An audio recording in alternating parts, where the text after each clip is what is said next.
Hi hello അസ്സാം വലൈക്കും welcome back to your channel. പുതിയൊരു വീഡിയോയിലേക്ക് എല്ലാ കൂട്ടുകാർക്കും സ്വാഗതം. അപ്പോൾ എല്ലാവർക്കും സുഖമാണെന്ന് വിചാരിക്കണം. അൽഹംദുലില്ലാ ഞങ്ങൾക്കും സുഖമാണ് കേട്ടോ. അപ്പോൾ ഇന്നത്തെ വീഡിയോ ഇന്ന് രാവിലെ ബ്രേക്ക്ഫാസ്റ്റ് ഉണ്ടാക്കണം എന്ന് ഞാൻ വീഡിയോയിൽ കാണിച്ചിട്ടില്ല കേട്ടോ. ഇന്നത്തെ ബ്രേക്ക്ഫാസ്റ്റ് നമ്മൾ റാഗി കൊണ്ട് ചുടുന്ന അപ്പം ഉണ്ടല്ലോ, നീർദോശ, അതാണ് കേട്ടോ. റാഗിപ്പൊടി അതേപോലെ കുറച്ച് അരിപ്പൊടിയും കൂട്ടിയിട്ട് അപ്പം ചുട്ടെടുത്തു. അതേപോലെ തന്നെ അപ്പത്തേക്ക് മട്ടൻ കറി ഉണ്ടായിനി. അപ്പോൾ അതുകൊണ്ട് പിന്നെ വേറെ കറിയൊന്നും ഞാൻ ഉണ്ടാക്കിയിട്ടില്ല, രാത്രി ഉണ്ടാക്കിയത് ഉണ്ടായിനി കേട്ടോ. പിന്നെ എന്താ പയറുപ്പേരി ഉണ്ട്, കുട്ടികൾക്ക് സ്കൂൾ കൊണ്ടുപോകാൻ കൂട്ടാൻ. പിന്നെ തേങ്ങാ ചമ്മന്തി ഉണ്ടാക്കിയിട്ടുണ്ട്. അപ്പോൾ അതൊക്കെയാണ് ഇപ്പോൾ രാവിലെ ഉണ്ടാക്കിയത്. അപ്പോൾ അതൊക്കെ എല്ലാവരും ഉണ്ടാക്കണ തന്നെയല്ലേ, അപ്പോൾ റെസിപ്പി ഒന്നും കാണിച്ചു തരാനൊന്നും ഇല്ല. അങ്ങനെ ബ്രേക്ക്ഫാസ്റ്റൊക്കെ ആയി. അതേപോലെ തന്നെ ചിഞ്ചുമൂക്കുള്ള ചോറും പാത്രത്തിലാക്കി കൊടുത്തു. ഫസ്റ്റ് പോണത് ഓളാണ്, അപ്പോൾ ഓൾക്കുള്ള ചോറൊക്കെ ആക്കി കൊടുത്തു. ഇനിയിപ്പോൾ ഞാനും ബ്രേക്ക്ഫാസ്റ്റ് കഴിക്കാമെന്ന് വിചാരിച്ചു. അപ്പോൾ അത്യാവശ്യം നല്ല നേരത്തെ തന്നെ എണീറ്റിട്ടുണ്ട് കേട്ടോ. അതുകൊണ്ടാണ് രാവിലെ 7 മണിയൊക്കെ ആയപ്പോൾ തന്നെ ഫുഡും കാര്യങ്ങളൊക്കെ റെഡിയായത്. പിന്നെ നമ്മൾ മട്ടൻ കറി കണ്ടിട്ട് ഇത് എന്ത് കറിയാണ് ചോദിക്കണ്ട, അത് എന്താ കുറച്ച് ലൂസായിട്ടാണുള്ളത്, കുറച്ച് കറിയുള്ളൂ. ഇനി അപ്പോൾ കുറച്ച് വെള്ളമൊക്കെ പറന്ന് നീട്ടിയതാണ് കേട്ടോ. മക്കൾക്ക് 4 ആൾക്കും എത്തിക്കണ്ടേ, അപ്പം അങ്ങനെ കേട്ടോ. അങ്ങനെ റാഗി ദോശയും അതേപോലെ മട്ടൻ കറി നല്ലൊരു കോമ്പിനേഷൻ, ഇനി നല്ല ടേസ്റ്റ് ഉണ്ട്. ഇനി അപ്പോൾ ഇങ്ങനത്തെ ബ്രേക്ക്ഫാസ്റ്റ് ഒക്കെ ഉണ്ടാക്കുമ്പം ഞാൻ പറയലുണ്ടല്ലോ, ഈ റാഗിപ്പൊടി കൊണ്ടുള്ള ബ്രേക്ക്ഫാസ്റ്റ് ഒക്കെ ഉണ്ടാക്കുമ്പോൾ അല്ലെങ്കിൽ ചിക്കനോ ബീഫോ അങ്ങനെ എന്തെങ്കിലുമൊക്കെ കറി ഉണ്ടെങ്കിലാണ് ഇങ്ങനത്തെ ഒക്കെ ഉണ്ടാക്കിയാലേ പോവുക. അപ്പം ഇന്ന് മട്ടൻ കറി ഉണ്ടായതുകൊണ്ട് വളരെ ഉപകാരമായിട്ടോ. അപ്പോൾ മക്കളൊക്കെ കഴിച്ചു. അങ്ങനെ ബ്രേക്ക്ഫാസ്റ്റ് ഒക്കെ കഴിച്ചു. പിന്നെ കുറച്ച് തുണികൾ അലക്കാണ്ട്, അപ്പോൾ അലക്കാനുള്ള തുണികളൊക്കെ ഞാൻ എടുത്തിട്ടുണ്ട്. ചിഞ്ചുമോളെ കൊണ്ടാക്കാൻ പോവുക കേട്ടോ. ചിഞ്ചുമോൾക്ക് 7:40 ബസ്. അപ്പോൾ അലക്കാനുള്ളതൊക്കെ വണ്ടിൻ്റെ ഡിക്കിയിലിട്ട് ഒരു ബക്കറ്റൊക്കെ കൈ പിടിച്ചിട്ട് പോവുകയാണ്. അപ്പോൾ ഒരു വെടിക്ക് 2 പക്ഷി എന്ന് പറയാമല്ലോ, അതേപോലെ കേട്ടോ. ചിഞ്ചുമോളെ കൊണ്ടാക്കലും ആയി, എനിക്ക് അലക്കി പോരലും ആയി. അപ്പോൾ നമ്മളിതാ ഇങ്ങനെ പോണോടത്ത് അടുത്ത് തന്നെയാണ് കേട്ടോ പുഴ. ചിഞ്ചുമോളെ അങ്ങനെ കൊണ്ടാക്കാൻ ഞാൻ ഇതിലാണ് കേട്ടോ പോവുക. ഈ ഇടവഴി ഉണ്ടല്ലേ, അതിലാണ് നമ്മൾ പുഴയ്ക്ക് പോവുക. അപ്പോൾ ഓളെ ബസ്സുങ്ങൾക്കൊക്കെ ആക്കി കൊടുത്തിട്ട് പിന്നെ നേരെ പുഴയ്ക്ക് പോരുകയാണ്. അപ്പോൾ പുഴയിൽ എൻ്റെ ഒരു ഫ്രണ്ട് ഉണ്ടായിന് കേട്ടോ. ഞാൻ കുറേ ദിവസത്തേക്കാണ് ഓരെ കണ്ടിട്ട്. അപ്പം ഇന്ന് ഓരെ കണ്ട് കുറച്ച് നേരം അവിടെ അങ്ങനെ വർത്താനം പറഞ്ഞ് നിന്നും ചെയ്തു.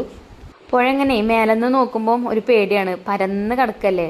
പക്ഷേ നമ്മൾ ഇവിടുന്ന് അക്കരയ്ക്ക് പോകാനൊന്നും ആഴമൊന്നുമില്ല കേട്ടോ. ആൾക്കാരൊക്കെ അക്കരക്കൊക്കെ പോവലുണ്ട്. ഈ കാണുന്ന സ്ഥലത്തൊന്നും അങ്ങനെ ആഴമൊന്നുമില്ല. താഴെ ഭാഗത്തൊക്കെയാണ് കുഴിയും ഒക്കെ ഉള്ളത്, എന്താ പറയുക, ആഴമുള്ള കുഴിയൊക്കെ ഉള്ളത് കേട്ടോ. അപ്പോൾ നമ്മൾ അലക്കണ സ്ഥലം അവിടെയാണ്. ഇവിടെ കണ്ടില്ലേ കുറേ കല്ലുകളുണ്ട്. അപ്പോൾ കുറേ ആൾക്കാർ ഇപ്പോൾ അലക്കി പോയി. പിന്നെ ഇവിടെ ഒരു ഭാഗത്ത് ഒരാളുണ്ട് കേട്ടോ. പിന്നെ ഞാൻ വീഡിയോയിൽ കാണിക്കാതെ നിന്നതാണ്. അങ്ങനെ ഞാൻ ഒറ്റയ്ക്കൊന്നുമല്ല കേട്ടോ. ഒറ്റയ്ക്കാവുമ്പോൾ ഒരു പേടിയാണ്.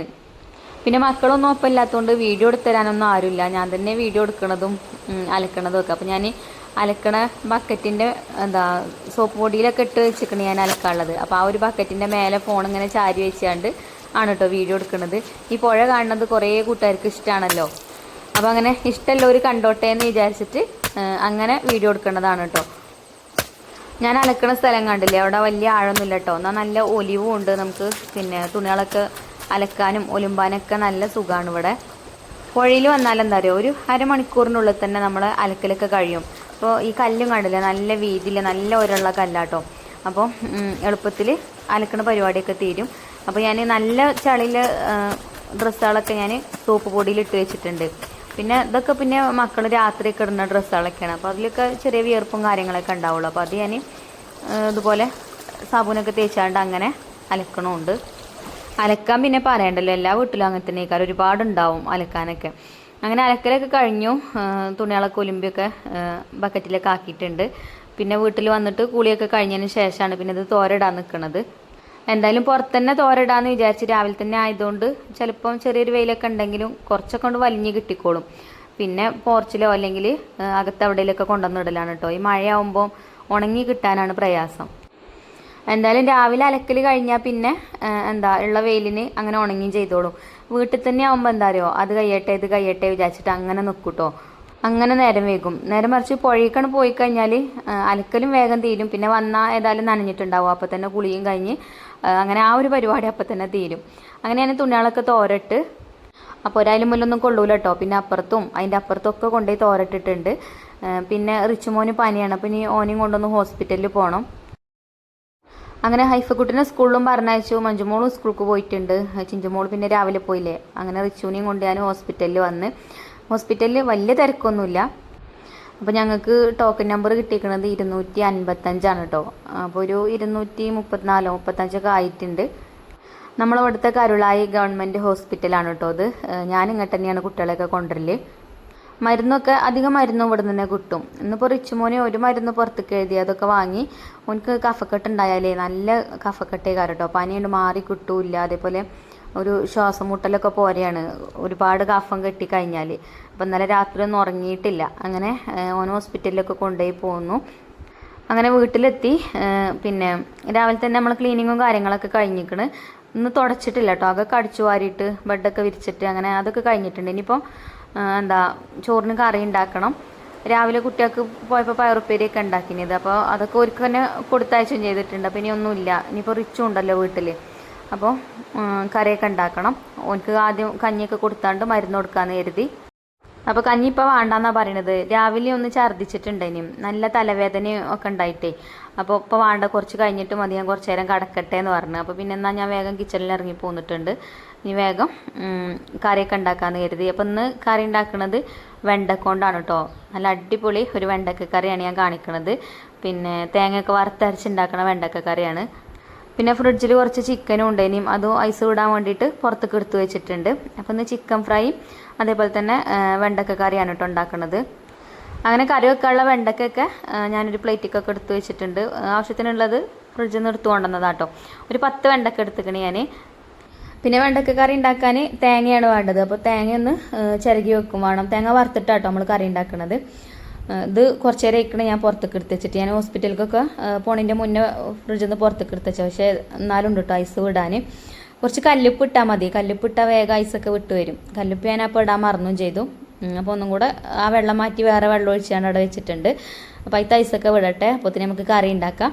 അപ്പോൾ ഞാൻ തേങ്ങയൊക്കെ ചിരകി വെച്ചിട്ടുണ്ട്. പിന്നെ ഞാൻ ഇവിടെ ഒരു ചട്ടി അടുപ്പത്ത് വെച്ചിട്ടുണ്ട്. ഈ ഒരു ചട്ടിയിലേ തേങ്ങയൊക്കെ വറുത്തെടുക്കാനൊക്കെ നല്ലതാട്ടോ. നമുക്ക് എണ്ണയൊന്നും ഒഴിച്ചു കൊടുക്കേണ്ട ആവശ്യമില്ല. ഈ ചട്ടി ചൂടായാൽ അതിക്കാണ്ട് തേങ്ങ ഇട്ട് കൊടുത്താൽ മതി, ഇട്ടിട്ട് അങ്ങോട്ട് വറുത്തെടുത്താൽ മതി കേട്ടോ. എണ്ണമയൊക്കെ ചട്ടിയിലുണ്ടാവും. ഇരുമ്പിൻ്റെ ചട്ടി ആകുമ്പോഴുള്ള ഗുണം അതാണ്. ഈ നോൺ സ്റ്റിക്കിൻ്റെ ചട്ടി മാതിരിയാവും കേട്ടോ. അത് കുറേ കഴിഞ്ഞിങ്ങനെ മയങ്ങി വന്നു കഴിഞ്ഞാൽ. പിന്നെ ഞാൻ ഇന്നലത്തെ വീഡിയോയിൽ പറഞ്ഞിനി ഇത് എങ്ങനെ സൂക്ഷിക്കേണ്ടതെന്നുള്ളത്. നനവ് ഉണ്ടായാൽ പിറ്റേ ദിവസം നമ്മൾ എടുക്കുമ്പോൾ അതിൻ്റെ ഉള്ളിൽ തുരുമ്പുണ്ടാവും, ഒരു ജാതി കളറേക്കാരം. അപ്പോൾ ഡ്രൈ ആക്കിയിട്ട് വേണം ഇത് എടുത്ത് വെക്കാൻ. നമ്മൾ കുക്കിംഗ് ഒക്കെ കഴിഞ്ഞതിന് ശേഷം നമ്മൾ എടുത്ത് വെക്കുമല്ലോ. അപ്പം കഴുകിയിട്ട് വെള്ളമൊക്കെ തുടച്ച് നല്ല വൃത്തിയാക്കിയിട്ട് വേണം വെക്കാൻ. അങ്ങനെ നമ്മൾ കുറച്ചൊക്കെ ശ്രദ്ധിക്കുകയാണെന്നുണ്ടെങ്കിൽ ഇതേപോലെ നല്ല ഉഷാറായിട്ട് നമുക്ക് കുക്ക് ചെയ്യാൻ പറ്റും കേട്ടോ ഈ ഒരു ചട്ടിയിൽ. അപ്പോൾ ഞാൻ തേങ്ങയൊക്കെ ഇട്ട് കൊടുത്തേനും, എന്നിട്ട് ഇതാ വറുത്തെടുക്കുന്നുണ്ട്. പിന്നെ അതിക്ക് കുറച്ച് കറിവേപ്പിൻ്റെ ഇല ഇട്ട് കൊടുത്തു. ഞാൻ നേരത്തെ പറഞ്ഞ പോലെ എണ്ണയൊന്നും ഒഴിച്ചു കൊടുക്കേണ്ട ആവശ്യമില്ല. നമ്മൾ തേങ്ങയൊക്കെ ഇങ്ങനെ കളറ് മാറി വന്നിട്ടുണ്ട് കേട്ടോ. അപ്പോൾ ഇനി നമുക്ക് ഇതിലേക്കുള്ള മസാലപ്പൊടികൾ ചേർക്കാം. അപ്പോൾ ഞാനിവിടെ എരിവുള്ള മുളക് പൊടി ഒരു 3/4 ടീസ്പൂൺ ചേർത്തു. പിന്നെ ഒരു സ്പൂണ് കാശ്മീരി മുളക് പൊടിയും ചേർത്തിട്ടുണ്ട്. ഒരു സ്പൂണ് മല്ലിപ്പൊടി, പിന്നെ 1/2 ടീസ്പൂൺ മഞ്ഞൾപ്പൊടി, പിന്നെ ചേർത്ത് കൊടുക്കുന്നത് കുരുമുളക് പൊടിയാണ്. അപ്പോൾ ഞാൻ ഒരു 1/4 ടീസ്പൂൺ കുരുമുളക് പൊടി ഇട്ടിട്ടുണ്ട്. കുരുമുളക് പൊടി ഇല്ലെങ്കിൽ മുഴുവൻ കുരുമുളക് ചേർക്കുകയാണെങ്കിൽ തേങ്ങ നമ്മൾ വറുക്കാൻ വേണ്ടിയിട്ട് ഇട്ടില്ലേ ആ ഒരു സമയത്ത് തന്നെ ചേർത്താൽ മതി കേട്ടോ. എന്നാൽ പിന്നെ അതിൽ കടന്നിട്ട് അങ്ങനെ ചൂടായിക്കോളും. അപ്പോൾ നമ്മൾ തേങ്ങയൊക്കെ അരച്ചെടുക്കുന്ന സമയത്ത് നല്ലോണം അരിഞ്ഞ് കിട്ടുകയും ചെയ്യും. അപ്പോൾ ഇതാട്ടോ ഇപ്പോൾ പൊടികളൊക്കെ നല്ലോണം മൂത്ത് വന്നിട്ടുണ്ട്. ഇതുപോലെ നല്ലോണം വറുത്തെടുക്കണം തേങ്ങ. പൊടികളും അതേപോലെ തന്നെ നല്ലോണം മൂത്ത് വരണം. കരിയൊന്നും ചെയ്യരുത്, അപ്പോൾ ടേസ്റ്റ് മാറും. അപ്പോൾ ഞാൻ തേങ്ങ വറുത്തൊക്കെ റെഡി ആയി അത് അടുപ്പത്തു നിന്ന് വാങ്ങി വെച്ച്. പിന്നെ ആ ഒരു അടുപ്പത്ത് തന്നെ ഒരു മൺചട്ടി വെച്ചിട്ടുണ്ട്. നമുക്ക് മൺചട്ടിയിൽ ഉണ്ടാക്കാം കേട്ടോ കറി. പിന്നെ അതേപോലെ വെണ്ടയ്ക്കൊക്കെ കഴുകി വെച്ചിട്ടുണ്ട്. പിന്നെ 2 തക്കാളി എടുത്തിട്ടുണ്ട് അതിക്ക്. പിന്നെ ഇതിക്ക് വേണ്ടത് ചെറിയ ഉള്ളിയാണ് കേട്ടോ. ചെറിയ ഉള്ളിയൊക്കെ ഞാൻ തൊലി കളഞ്ഞ് വെച്ചിനി. അങ്ങനെ ഈ ഒരു മൺചട്ടി ചൂടായപ്പോൾ അതിക്ക് ഞാൻ വെളിച്ചെണ്ണ ഒഴിച്ച് കൊടുത്തിട്ടുണ്ട്. ഒരു 1.5 സ്പൂൺ വെളിച്ചെണ്ണ ഒഴിച്ച് കൊടുത്തിട്ടുണ്ട്. പിന്നെ കുറച്ച് ചെറിയ ഉള്ളി ഇട്ട് കൊടുത്തിട്ടുണ്ട്. ഒരു കൈപ്പിടി കേട്ടോ ചെറിയ ഉള്ളി. എത്ര എണ്ണം ഉണ്ടെന്ന് ഞാൻ നോക്കിയിട്ടൊന്നുമില്ല, അതുകൊണ്ടാണ് പറയുന്നത്. ഒരു കൈപ്പിടി ചെറിയ ഉള്ളി തൊലി കളഞ്ഞ് കഴുകി ആ എണ്ണയ്ക്ക് ഇട്ട് കൊടുക്കുക. എന്നിട്ട് ഇതുപോലെ ഒന്ന് വഴറ്റി കൊടുക്കാം. അപ്പോൾ അതൊന്ന് വഴന്ന് വരട്ടെ. അപ്പോൾ ആ ഒരു സമയം കൊണ്ട് നമുക്ക് പിന്നെ വെണ്ടയ്ക്കൊക്കെ കട്ട് ചെയ്തെടുക്കാം. ഞാൻ ഈ ഒരു വലുപ്പത്തിലാക്കിയിട്ടാണ് കേട്ടോ കട്ട് ചെയ്തെടുക്കണത്. എത്ര വലുപ്പത്തിലാണെങ്കിലും നമ്മളിഷ്ടമുള്ള ഷേപ്പിൽ കട്ട് ചെയ്ത് എടുക്കുക. പറ്റ ചെറിയതാക്കിയിട്ട് കട്ട് ചെയ്ത് എടുക്കണമെങ്കിൽ അങ്ങനെ കട്ട് ചെയ്തെടുക്കാം. അപ്പോൾ അതൊക്കെ നമ്മളെ ഇഷ്ടത്തിന് ചെയ്യാം കേട്ടോ. അങ്ങനെ നമ്മളെ ചെറിയ ഉള്ളിൻ്റെ കളറൊക്കെ ഒന്ന് മാറി വന്നിട്ടുണ്ട്. പിന്നെ അയക്കാൻ കറിവേപ്പിൻ്റെ ഇല ഇട്ട് കൊടുത്തിട്ടുണ്ട്. ഇനി പച്ചമുളക് ഉണ്ടെങ്കിൽ പച്ചമുളക് ചേർത്ത് കൊടുക്കുക. ഞാനിപ്പോൾ കാന്താരി മുളക് ഉണ്ടായതുകൊണ്ട് കുറച്ച് കാന്താരി മുളക് കേട്ടോ ചേർക്കുന്നത്. പച്ചമുളകാണെങ്കിൽ 1-2 പച്ചമുളക് കീറി ഇട്ട് കൊടുക്കുക. പിന്നെ നമ്മൾ അരിഞ്ഞു വെച്ച വെണ്ടക്ക ഉണ്ടല്ലോ അത് ചേർത്ത് കൊടുക്കുക. എന്നിട്ട് ഒന്ന് വഴറ്റി കൊടുക്കണം. അപ്പം ഈ വെണ്ടക്ക ഈ ഒരു എണ്ണയിൽ കടന്നിട്ട് നല്ലോണം ഇങ്ങോട്ട് വഴന്ന് വരട്ടെ. എന്നിട്ട് നമുക്ക് തക്കാളിയും കൂടെ ചേർത്ത് കൊടുക്കുക. തക്കാളി ഞാൻ ചെറുതായതുകൊണ്ടാണ് 2 തക്കാളി എടുത്തിട്ടുള്ളത്, ഇല്ലെങ്കിൽ 1 തക്കാളിയും എടുത്താലും മതി. പിന്നെ നമുക്ക് പുളിവെള്ളം ഒഴിച്ചു കൊടുക്കണം, അപ്പം കുറേ തക്കാളി ചേർക്കണം എന്നില്ല കേട്ടോ. അപ്പോൾ വെണ്ടയ്ക്കൊക്കെ ചേർത്ത് വഴറ്റി കൊടുത്തിട്ടുണ്ട്, പിന്നെ ചെറിയ തീയിലിട്ടിട്ടുണ്ട്. അപ്പോൾ വെണ്ടയ്ക്കൊക്കെ ഒന്ന് വഴന്ന് വരുമ്പോഴത്തേന് നമുക്ക് തേങ്ങ അരച്ച് കൊണ്ടുവരാം. അപ്പോൾ ഞാനിതാ തേങ്ങയൊക്കെ ചട്ടിയിൽ നിന്ന് ഒരു മിക്സിൻ്റെ ജാർക്ക് മാറ്റി കൊടുക്കുന്നുണ്ട്. ഇപ്പോൾ ഇത് ചൂടാറിയിട്ടുണ്ട് കേട്ടോ. നല്ല ചൂടുള്ള ചട്ടിയാണെന്നുണ്ടെങ്കിൽ ഇതിൽ കടന്നാലും തേങ്ങയൊക്കെ കരിയും. ഇടയ്ക്കിടയ്ക്ക് ഞാനൊന്ന് ഇളക്കി കൊടുത്തിന് കേട്ടോ ചൂടാറോളം, അതുകൊണ്ടാണ് കരിയാഞ്ഞത്. അങ്ങനെ ഞാൻ തേങ്ങയൊക്കെ ജാർക്ക് ഇട്ട് കൊടുത്ത് വെള്ളം ഒഴിച്ച് അരച്ച് കൊണ്ടുവന്നിട്ടുണ്ട്. പിന്നെ അതാ വെണ്ടയ്ക്ക നോക്കുമ്പോൾ വെണ്ടയ്ക്കയും ഏകദേശമൊക്കെ ഒന്ന് വഴന്ന് വന്നിട്ടുണ്ട്. ഇനി നമുക്കിതിലേക്ക് തക്കാളി ചേർത്ത് കൊടുക്കാം. അപ്പോൾ ഇതാ തക്കാളിയും ചേർത്തിട്ട് ഒന്ന് വഴറ്റിയെടുക്കണം. തക്കാളി നല്ലോണം വെന്തുടഞ്ഞ് വരുമൊന്നും വേണ്ട, നമ്മൾ തേങ്ങ അരച്ചതൊക്കെ ചേർത്തിട്ട് പിന്നെ ഒന്നും കൂടെ നല്ലോണം തിളപ്പിച്ചെടുക്കും. അപ്പോൾ ബാക്കിയുള്ളത് അങ്ങനെ വെന്തോളും. എണ്ണയിൽ കടന്നിട്ട് ഒന്നും ഇങ്ങോട്ട് വഴറ്റിയെടുക്കണം എന്നുള്ളൂ കേട്ടോ. അപ്പോൾ ഇനി ഒന്ന് അടച്ച് വെക്കാം കേട്ടോ. അടച്ച് വെച്ചാൽ എളുപ്പം വെന്തോളും തക്കാളിയും വെണ്ടയ്ക്കൊക്കെ. അങ്ങനെ കുറച്ച് നേരം ഒന്ന് അടച്ചു വെച്ചു. പിന്നെ ഇതാ തുറന്ന് നോക്കിയപ്പം വെണ്ടയ്ക്കയും തക്കാളിയും ഒക്കെ വെന്തിട്ടുണ്ട്. ഇനിയിപ്പോൾ ഇതിൻ്റെ ഉള്ളൊക്കെ ഒന്ന് ചിലപ്പോൾ വേവാണ്ടെങ്കിൽ ഞാൻ നേരത്തെ പറഞ്ഞ പോലെ നമുക്ക് തേങ്ങ അരച്ചത് ഒഴിച്ചിട്ടൊന്ന് തിളപ്പിച്ചിട്ട് അങ്ങനെ വേവിച്ചെടുക്കാം. അപ്പോൾ ഇപ്പോൾ ഇതായിട്ടുണ്ട് കേട്ടോ. ഇനി നമുക്കിതിലേക്ക് നമ്മൾ അരച്ച് വെച്ച അരപ്പുണ്ടല്ലോ, തേങ്ങ വറുത്ത അരപ്പില്ലേ, ആ ഒരു അരപ്പ് ഇതിലേക്ക് ചേർക്കാം. അങ്ങനെ അരപ്പൊക്കെ ഒഴിച്ചു കൊടുത്തു. ഇനി ആവശ്യത്തിനുള്ള വെള്ളം ഒഴിച്ചു കൊടുക്കുക. ആ ജാറ് ചുഴറ്റിയിട്ട് വെള്ളം ഒഴിച്ചു കൊടുത്തിട്ടുണ്ട്. പിന്നെ കുറച്ച് പുളിവെള്ളം വേണം ചേർക്കുക, എന്നിട്ട് നോക്കിയിട്ട് ചേർക്കാം കേട്ടോ ഇനി വെള്ളം. അപ്പോൾ ഞാൻ പുളിയൊക്കെ വെള്ളത്തിലിട്ട് വെച്ചിട്ടുണ്ടേനും, അപ്പോൾ അത് പിഴിഞ്ഞിട്ട് ഒരു ചെറുനാരങ്ങ വലിപ്പത്തിലുള്ള പുളി കേട്ടോ കുറച്ചെടുത്തിട്ടുള്ളൂ ഇനി. അപ്പോൾ അത് പിഴിഞ്ഞ ഒരു വെള്ളം അതിലേക്ക് ഒഴിച്ചു കൊടുത്തു. പിന്നെ കുറച്ചും കൂടെ വെള്ളം ഒഴിച്ചു കൊടുത്തിട്ടുണ്ട്. നമുക്ക് കറി എത്ര വേണ്ടത് അതിനനുസരിച്ചിട്ട് വെള്ളം ഒഴിച്ചു കൊടുക്കുക. പിന്നെ ഞാനൊരു 10 വെണ്ടയ്ക്കാണ് എടുത്തിരുന്നത്, അപ്പം അതുകൊണ്ട് ഇത്ര കറിയാട്ടോ കിട്ടിയിട്ടുള്ളത്. നമുക്ക് മക്കളൊന്നും ഇല്ലല്ലോ ഉച്ചക്ക്, വൈകുന്നേരത്തിനാണ് കറിയൊക്കെ കുറച്ചധികം വേണ്ടത്.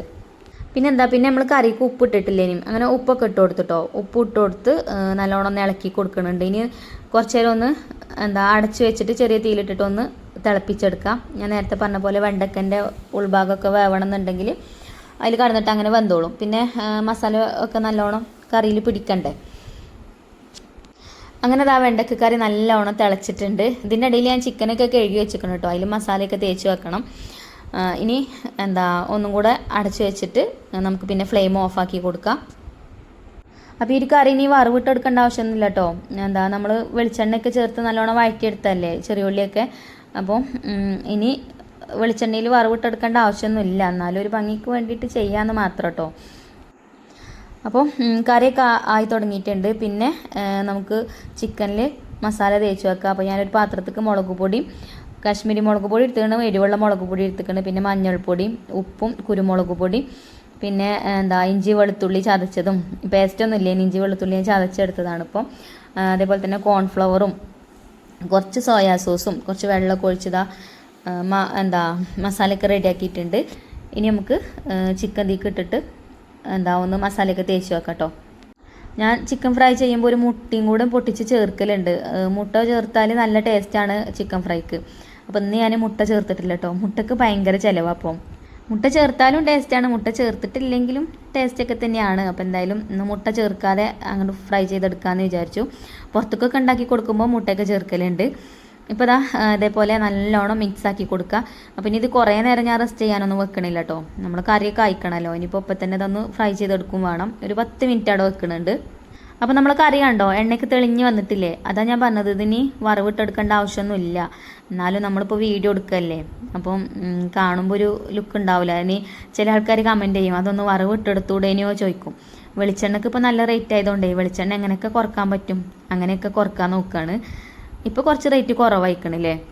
അപ്പോൾ എനിക്കിത് വറവിട്ടെടുക്കായിട്ട് ഒരു സുഖം കിട്ടണില്ല. അപ്പോൾ ഞാൻ ഒന്ന് വറവിട്ടെടുത്തിട്ടുണ്ട്. കുറച്ച് വെളിച്ചെണ്ണയിൽ ചെറിയ ഉള്ളി അരിഞ്ഞിട്ടാണ്ട് ഒന്ന് തൂമിച്ചിട്ട് കറിവേപ്പിൻ്റെ ഇലയും അതേപോലെ തന്നെ വറ്റൽ മുളകൊക്കെ ഇട്ടാണ്ട് കറി കൊഴിച്ചു കൊടുത്തിട്ടോ. എനിക്കൊരു സമാധാനം കിട്ടണില്ല അല്ലാതെ. പിന്നെ കറി വറവിട്ടെടുത്താൽ ഞാൻ എപ്പോഴും പറയില്ലേ, അപ്പം തന്നെ അടച്ചു കൊടുക്കണം. എന്നിട്ട് കുറച്ച് കഴിഞ്ഞിട്ട് തുറന്ന് നോക്കിയിട്ട് ഇളക്കി കൊടുത്താൽ മതി കേട്ടോ. അപ്പോൾ ആ കറിക്ക് നല്ല ആ ഉള്ളിൻ്റെയൊക്കെ ഒരു ഫ്ലേവർ നല്ലോണം കറിക്ക് ഇറങ്ങും. ഇല്ലെങ്കിൽ ആ സ്മെല്ലൊക്കെ പുറത്ത് പോകും. അടുത്ത വീടുകൾക്കൊക്കെയാണ് സ്മെല്ല് കിട്ടുക, കറിക്ക് വല്ലാതെ സ്മെല്ല് കിട്ടൂല കേട്ടോ. അപ്പോൾ അതവിടെ അടച്ചു വെച്ചു. പിന്നെ ഇവിടെ ഞാൻ നമ്മളെ ചീനച്ചട്ടി വീണ്ടും കഴുകി അടുപ്പത്ത് വെച്ചിട്ടുണ്ട്. ഇന്നത്തെ കുക്കിങ്ങൊക്കെ ഈ ചീനച്ചട്ടി തന്നെയാണ്. അപ്പോൾ ചിക്കനാണ് ഫ്രൈ ചെയ്തെടുക്കാമെന്ന് വിചാരിച്ചു. അതിൽ ഓയിലൊക്കെ ഒഴിച്ചു കൊടുത്തിട്ടുണ്ട്. പിന്നെ അതാ ചിക്കനും ഇട്ട് കൊടുത്തിട്ടുണ്ട്. ചിക്കൻ നമ്മൾ ഫ്രൈ ചെയ്യുമ്പോൾ എണ്ണയ്ക്ക് ഇട്ട് കൊടുത്താൽ അപ്പം തന്നെ മിക്സ് ചെയ്യരുത്. കുറച്ച് കഴിഞ്ഞിട്ട് വേണം തിരിച്ചിട്ട് കൊടുക്കാൻ കേട്ടോ. അല്ലെങ്കിൽ അതിനുള്ള മസാലയൊക്കെ ആ എണ്ണയിൽ അങ്ങോട്ട് കലങ്ങിപ്പോവും. പിന്നെ കുറച്ച് കറിവേപ്പിൻ്റെ ഇല ഇട്ട് കൊടുത്തിട്ടുണ്ട്. ഇപ്പോൾ കുറച്ച് നേരം അയക്കണം കേട്ടോ. ഇത് ഇട്ടിട്ട് നിങ്ങൾക്ക് വീഡിയോയിൽ കാണുമ്പോൾ അപ്പം തന്നെ തിരിച്ചിട്ട് കൊടുക്കണ പോലെയൊക്കെ തോന്നും. അതൊക്കെ നമ്മൾ വീഡിയോ എഡിറ്റ് ചെയ്ത് കളയണതാണ് കേട്ടോ. ഇനിയിപ്പോൾ എന്തെങ്കിലുമൊക്കെ കുക്ക് ചെയ്യുകയാണെങ്കിലും എത്ര എളുപ്പം കൊണ്ട് വെന്ത് എന്നൊക്കെ വിചാരിക്കും ചില ആൾക്കാരൊക്കെ കേട്ടോ. അറിയണവർക്ക് അറിയാം, ചിലർക്ക് അറിയൂല. അപ്പോൾ കുറച്ച് സമയം എടുത്തുകൊണ്ടൊക്കെ തന്നെ അതൊക്കെ ചെയ്യുക. അപ്പോൾ നമ്മുടെ കറി തുറന്ന് നോക്കിയപ്പോൾ തന്നെ നല്ലൊരു സ്മെല്ലൊക്കെ വരുന്നുണ്ട് കേട്ടോ. നല്ല ടേസ്റ്റുള്ള കറിയാണ്. നമുക്ക് ചപ്പാത്തിൻ്റെ കൂടെയും ചോറിൻ്റെ കൂടെയും ഒക്കെ കഴിക്കാൻ പറ്റിയിട്ടുള്ള നല്ല അടിപൊളിയൊരു വെണ്ടക്ക കറിയാണ്. അപ്പോൾ എന്തായാലും ഒന്ന് ട്രൈ ചെയ്ത് നോക്കുക. ചില ആൾക്കാർ ഇതേപോലെ ഉണ്ടാക്കലുണ്ടാവും. ഇനി ഉണ്ടാക്കാത്ത ആൾക്കാരുണ്ടെങ്കിൽ ഒന്ന് ട്രൈ ചെയ്ത് നോക്കുക കേട്ടോ. അങ്ങനെ കറിയൊക്കെ ആയി. ഇനിയിപ്പോൾ ചിക്കനും കൂടെ ഫ്രൈ ചെയ്ത് കഴിഞ്ഞാൽ കുക്കിങ്ങും തീർന്നു. പിന്നെ എന്തെങ്കിലുമൊക്കെ കുക്ക് ചെയ്യാൻ എടുത്താൽ അറിയാലോ. പിന്നെ കുക്കിങ്ങിനാണ് ഇറങ്ങി കഴിഞ്ഞാൽ പാത്രങ്ങൾ ഇഷ്ടംപോലെ ഉണ്ടാവും കഴുകാൻ. കൗണ്ടർ ടോപ്പ് നിറയെ ഉണ്ടാവും. അപ്പോൾ പാത്രങ്ങളൊക്കെ ഇനി കഴുകാനുള്ളതൊക്കെ സിങ്കിൻ്റെ അടുത്തേക്കൊക്കെ കൊണ്ടുവന്ന് വെച്ച് അതൊക്കെ ഒന്ന് കഴുകിയെടുക്കുന്നുണ്ട്. അപ്പോൾ ആ ഒരു സമയമൊക്കെ ആകുമ്പോഴത്തേന് ചിക്കനും ആയിക്കോളും. പിന്നെ ചില സമയത്ത് കുക്കിംഗ് ഒക്കെ ചെയ്യുമ്പോൾ നമ്മൾ എന്തെങ്കിലും സാധനങ്ങൾ എടുത്തു കഴിഞ്ഞാൽ അത് ആ എടുത്തോട് തന്നെ അപ്പം തന്നെ വെക്കും. ചിലപ്പോൾ അതിന് വേണ്ടിയിട്ട് കൗണ്ടർ ടോപ്പുമ്പോൾ കൂടെ തന്നെ വെക്കും. എന്നിട്ടൊക്കെ കഴിഞ്ഞിട്ടാണ് എടുത്തു വെക്കൽ. അങ്ങനെ ആയ ഒരു പണിയാണ്. നമുക്ക് അങ്ങനെയാണല്ലോ അല്ലേ. ഓരോ സമയത്ത് ഓരോ സ്വഭാവങ്ങളാവും. എനിക്കങ്ങനെ കേട്ടോ. ചിലപ്പം ഞാൻ പറഞ്ഞില്ലേ ഒക്കെ നല്ല നീറ്റായിട്ട് കുക്കിംഗ് ഒക്കെ ചെയ്യണതിൻ്റെ അടിയിൽ തന്നെ ക്ലീനിങ്ങും കാര്യങ്ങളൊക്കെ ചെയ്യും. കൗണ്ടർ ടോപ്പൊക്കെ അപ്പം തന്നെ നല്ല നീറ്റാക്കിയിട്ട് വെക്കും. ചിലപ്പോൾ അതിന് വേണ്ടിയിട്ട് ഒക്കെ കഴിയട്ടെ, എന്നിട്ട് ഒക്കെ കഴിഞ്ഞിട്ട് ചെയ്യാമെന്ന് വിചാരിക്കും. അങ്ങനെ അതാ ചിക്കനൊക്കെ ഫ്രൈ ആയിട്ടുണ്ട്. അപ്പോൾ അത് ഞാൻ ഒരു പാത്രത്തേക്ക് മാറ്റി വെക്കുന്നുണ്ട്. കാസറോളാക്കി വെക്കുന്നുണ്ട് കേട്ടോ. ലാസ്റ്റ് ചിക്കൻ ഫ്രൈ ചെയ്തപ്പം 2 പച്ചമുളകും കീറിയിട്ടാണ്ട് അതിലിട്ടിട്ടൊന്ന് ഫ്രൈ ചെയ്തെടുത്തിട്ടുണ്ട്. ഇതിങ്ങനെ ചോറ് കഴിക്കുമ്പോഴേ അതിൻ്റെ അടിയിൽ ഇങ്ങനെ കടിക്കുമ്പോൾ എനിക്ക് അങ്ങനെ നല്ല ഇഷ്ടം കേട്ടോ. പച്ചമുളകാണെങ്കിലും കാന്താരി മുളകൊക്കെ ആണെങ്കിലൊക്കെ ചോറിൻ്റെയും കഞ്ഞിൻ്റെയും ഒക്കെ കൂടെ ഇങ്ങനെ കടിച്ചൂട്ടി കഴിക്കാൻ. അപ്പോൾ കണ്ടില്ലേ, മുട്ടയൊന്നും ചേർത്തിട്ടില്ലെങ്കിലും നമ്മളെ ചിക്കൻ ഫ്രൈ നല്ല ടേസ്റ്റ് ഉണ്ടായിന് കേട്ടോ. മുട്ട ചേർത്താൽ തന്നെ ടേസ്റ്റ് ഉണ്ടാവുള്ളൂ എന്നൊന്നുമില്ല. പിന്നെ മുട്ട ചേർക്കാതെ ഉണ്ടാക്കിയാലും ടേസ്റ്റ് ഉണ്ടാവും. പിന്നെ ഞാൻ എപ്പോഴും പറയില്ലേ, നമ്മൾ എന്ത് ഫുഡ് ഉണ്ടാക്കുകയാണെങ്കിലും നല്ല സ്നേഹത്തോടെ സന്തോഷത്തോട് കൂടിയിട്ട് ഉണ്ടാക്കുകയാണെങ്കിൽ ആ ഒരു ഫുഡ് നല്ല ടേസ്റ്റ് ഉണ്ടാവും അല്ലേ. അപ്പോൾ രാവിലെ കുറച്ച് നേരത്തെ എണീറ്റ് കഴിഞ്ഞാൽ നമ്മളെ കുക്കിങ്ങും ക്ലീനിങ്ങും ഒക്കെ പെട്ടെന്ന് തീർത്ത് പിന്നെ നമുക്ക് വെറുതെ ഇരിക്കാമല്ലോ. വെറുതെ ഇരിക്കണവർക്ക് വെറുതെ ഇരിക്കാം. എന്തെങ്കിലുമൊക്കെ വർക്ക് ചെയ്യുന്ന ആൾക്കാരും ഉണ്ടാവും, ചെയ്യണവർക്ക് അങ്ങനെ ചെയ്യുകയും ചെയ്യാം. അപ്പോൾ ഇന്നിപ്പോൾ എനിക്ക് പുറത്ത് പോകേണ്ട ആവശ്യമൊന്നുമില്ല കേട്ടോ. എന്നാലും എന്തിനേലായിട്ട് പുറത്ത് പോകാനുണ്ടാവും.